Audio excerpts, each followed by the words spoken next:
Hey, LinkedIn Network. During a wonderful Cloud Security Alliance panel, the conversation around IT executives having strong relationships with their public relations departments arose. The need for a PR team and good understanding of practices and roles is especially imperative in the event of a crisis. Unfortunately, something that we in cybersecurity all know well. Preparedness is at the core. I'd like to thank Kimberly Kayler for joining me today. Kimberly is president of Advancing Organizational Excellence and has vast experience in PR and communications. I was lucky enough to learn from her as a mentee and seen her incredible planning and execution with clients. I asked Kimberly to join me as an expert in crisis communication planning to help provide expertise on guiding and engaging with PR teams as IT leaders. I appreciate you being with me, Kimberly. Thanks, Jenna. Happy to be here. Thanks. So Kimberly, I believe crisis communication strategies vary from traditional PR practices. Can you elaborate on that? They vary in terms of maybe the execution, but the actual strategy is the same. So 90% of crises can actually be avoided or prevented, if you will. There's some things that you certainly can't avoid of crisis, a pandemic, though some people did argue we could have. But with regard to a crisis situation, the planning part is very similar to how you would plan anything else from a marketing standpoint. So it's understanding who your audiences are, the key messages you want to get across.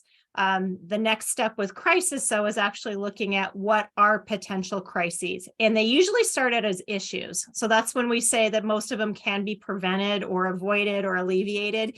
Most of them are issues. And if you actually have a plan in place in terms if this happens, if this escalates, a lot of the crisis level of things can actually be tampered down to more of an issues control. Interesting. Speaking of issues, in IT, we unfortunately say it's not if you are breached, but when. How would you advise IT executives to start engaging with their PR team ahead of time if they have not already done so? Definitely goes back to having that plan, if you will. So spending time figuring out, should this happen or when it happens, what does it look like in terms of the response? Obviously, the IT team has a lot of technical things and areas where they need and their core expertise will jump in.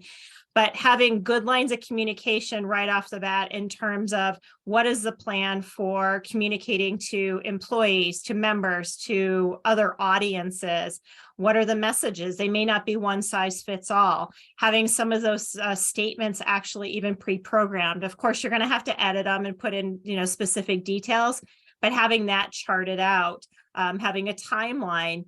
And then one of the things with a crisis is also to be looking at, yes, it's a terrible situation, but are there still ways in which we can actually share key messages about our organization as well? So all of that's important. And then with, making sure who needs to be at the table as well. So that's something not in addition to the PR team, is there somebody else? So for example, with a data breach, you would definitely want to have legal counsel involved as well, because there's legal implications, and that is not necessarily universal across all crises. Thank you. Definitely. The vastness that we deal with is incredible. So that's great advice as well. So as IT leaders, they start to engage with their PR departments. What are some concepts? So what are some of the basics that might go into a crisis communication plan that IT leaders can start to talk about and take to their teams to discuss? I think the first thing would just be having a meeting and educating about what the possible unfortunate issues or scenarios could be and what that may look like. Help the PR, the marketing team, the other players that would come to the table that you would need to help from the communications end, help them understand maybe how fast things would happen, what it would look like, if you are being held hostage in any sort of way, what that kind of situation typically looks like. So everybody is educated from the onset, and so that they can really then craft the best plan. And then the idea is actually to have a plan, but not have it sit on the shelf.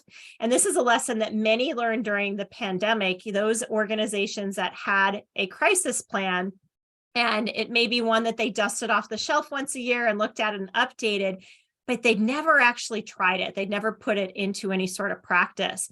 So actually creating a mock crisis where you go through and a data breach happens and you see the team come into action, because sitting around the table brainstorming and planning something is a lot different than when you actually have to go through it together and understand the skill sets of the different players and what they bring to the table and how everybody works together. So that was one of the biggest outcomes that's come out of the last year, and changed the philosophy of crisis communication. Crisis communications as a professional mindset. We always knew to actually dust it off and look at it, but there was very little practice that happened. That's great advice. So as the teams are doing our tabletop exercises on cybersecurity incidents, as we're doing mock evaluations, to pull in the PR team and make sure they have a seat at that table as well. That's great advice. Definitely. I mean, it may not always be a PR team too. It depends what your organization looks like. It may show up as communications. It may show up as marketing. Let's not get hung up on the term PR. It depends really on what your organization looks like. It may be HR. And there may be corporate communications that flows under there too. Good tip and leave behind is understanding who that is. To your point, if the organization does not have directly PR, is it communications? Is it strategy? Is it marketing? That's a great tip and leave behind if our IT leaders or executives don't know at that time. So after an event, after this crisis occurs, how is it determined that the preparedness and the strategy really worked? That's a great question. So one of the things that you can do if you plan ahead of time is have the ability, when you're in that crisis time, to be able to react quickly and maybe pause and ask the question, what do we want the lasting memory of this to be?